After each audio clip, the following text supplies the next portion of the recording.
রাজনৈতিক দল হিসেবে জামাতে ইসলামের নিবন্ধন অবৈধ ঘোষণা করে হাইকোর্টের দেয়া রায়ের বিরুদ্ধে করা আপিলের শুনানি বুধবার পর্যন্ত মুলতবি করেছে আপিল বিভাগ। প্রধান বিচারপতি সৈয়দ রেফাত আহমেদের নেতৃত্বাধীন ৪ বিচারপতির বেঞ্চে সকাল ১০টায় শুরু হয়ে ১ ঘণ্টা ধরে চলে শুনানি।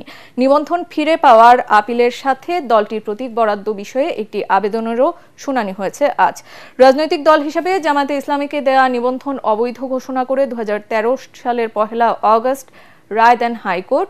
ওই রায় স্থগিত চেয়ে করা আবেদন খারিজ করে দেন আপিল বিভাগের তখনকার চেম্বার বিচারপতি AHM শামসুদ্দিন চৌধুরী।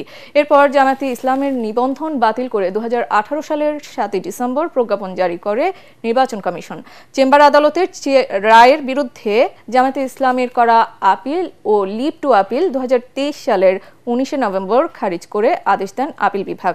আওয়ামী লীগ সরকারের পতনের পর বিলম্ব মার্জনা করে আপিল ও লিভ টু আপিল পুনরুজ্জীবিত চেয়ে জামায়াতের করা পৃথক আবেদন গত ২২ অক্টোবর মঞ্জুর করেন আপিল বিভাগ। জামাত ইসলামীর রেজিস্ট্রেশনকে বাতিল করা হয়েছে, ইলেকশন কমিশন বাতিল করেনি। ইলেকশন কমিশন রেজিস্ট্রেশন দিয়েছে, কিন্তু হাইকোর্ট ডিভিশন মেজরিটির ভিত্তিতে এটি বাতিল করেছে। এই নজির এই ভারতীয় উপমহাদেশে একটি এবং একমাত্র নজির।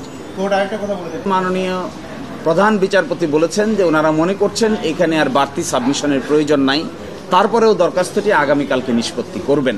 আমাদের এই দরখাস্ত সিম্বল এবং ওনার ইন্টারভেনের দরখাস্ত দুটো বিষয়েই আগামীকালকে প্রথমার্ধে সকাল ৯টায় ১ নম্বর আইটেম হিসেবে শুনানি হবে।